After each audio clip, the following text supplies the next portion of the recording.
Okay, so the fight that we have is Rusty Shackleford versus 10 push-ups. We had to change locations because of the light, so now we have lights instead of natural light, so yeah. Yay. Change in background and change in heights.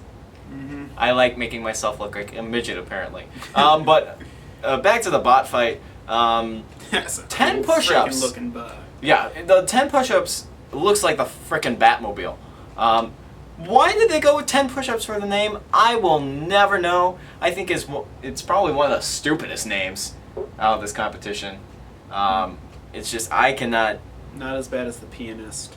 Oh, that would be a bad name for a bot.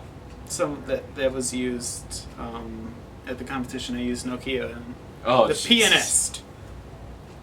The referees don't always enunciate all that well. So you can imagine what that turned into. Yeah. 10 push-ups looks really cool, but 10 push-ups is a terrible name for the bot. You could have done the Dark Knight, Gotham Knight, something with, I don't know, your Batman-like looking thing. You know, I think that maybe they did like a charity drive or something, and the prize for, you know, the raffle was, oh, you get to name our BattleBot.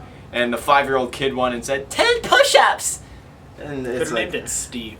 It's a great oh, name. yeah, and someone did that, you know. That's right! I forgot about Steve. Yeah, someone did Steve, someone did Fluffy. I mean... I made them do Fluffy. Yeah.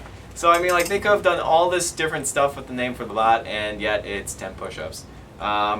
So, whatever. I know, I've spent too much time on it. And then the other thing is... Rusty Shackleford being the box, and surprisingly Rusty Shackleford won because 10 push-ups or the Batmobile couldn't keep going. Yeah, they definitely had, about halfway through the fight, they started having some mobility issues, which I have a strong suspicion that it's because of just how they had the bot designed. This happened to me a good deal with the original Octavius, where they have those fins at the top and the bottom. Mm-hmm. And then they had the ramp, which... It seems like those got bent in. Mm-hmm, that provides an amazingly good clearance on the robot, where you... Or like ramp clearance, where like there's virtually nothing between your ramp and the ground. The only problem is when... And it looked like Rusty came in, rammed them, and then it was on the left side, their fin got bent in ever so slightly, and that just dragged so that there was barely any contact between that left wheel and the ground, and they had to do the back and forth thing. Yeah, and also too with 10 push-ups is it seemed like their weapon was no use in the back. Mm-hmm. As cool as the bot looked, they relied on their weapon, and the weapon just could not do anything to this box. Yeah. And as I said in the video, if we've learned anything from the Metal Gear Solid games, it's that boxes are your friends. And this is a good example of that. It's just this box-like BattleBot just really was able to hold up against this weapon and I mean, end up just bashing it to the point where it wasn't able to move anymore. Yeah, and I mean, before that fin got bent in, though, the Batmobile, we're calling it that now. Yeah, we're just going to call it the Batmobile. That was really, like, dominating the fight, I think. Mm-hmm. Pushing them around a lot. But after that, I mean, you could see almost immediately the driving went out the window. They just weren't able in the head-to-head push-offs. That would match the bot's name, mm-hmm. if that's what they were intending. On those head-to-head where you're trying to gain purchase on one or the other, that really hurt them, and Shackleford took almost all of those from that point out. Yeah. And it also really took the Batmobile a really long time, I think, to find its wedge. Yeah. Because they were using mostly the claws in the front for ramming, which, mm-hmm.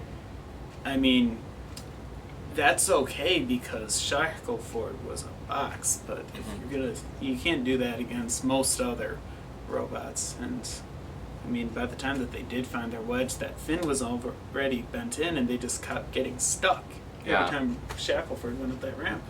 Yeah, and I think that's what was 10 push-ups, or the Batmobiles, the Bat's downfall is just, as soon as that happened, kind of everything fell apart. And this is the fight too where they'd get stuck.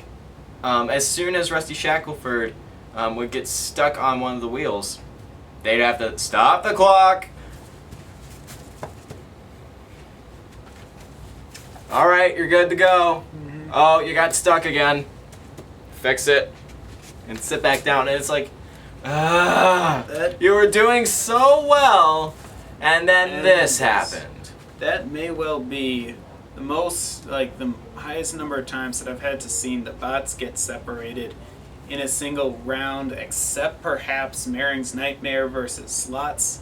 Yeah. Slots had those two grinder wheels upright, and they were exactly the right distance apart from each other to get stuck on Maring's Nightmare's wheels every time, so they'd just be like, yeah. And I digress. Yeah. Wow, I'm putting my foot into a trash can here. I really think that this fight could have been a little better, mainly because of all the times I got stuck. Besides that, I thought it was pretty nice. If that fin didn't, rake in, then I think, did it end with a stop the clock, or?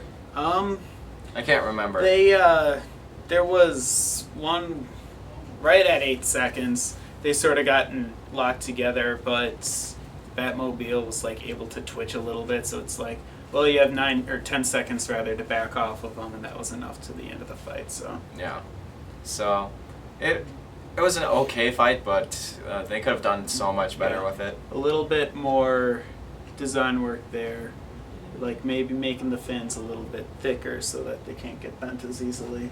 Yeah, so would have gone a long way in that fight. Yeah, I think that's all I got on this one. So we'll see you guys in the next one.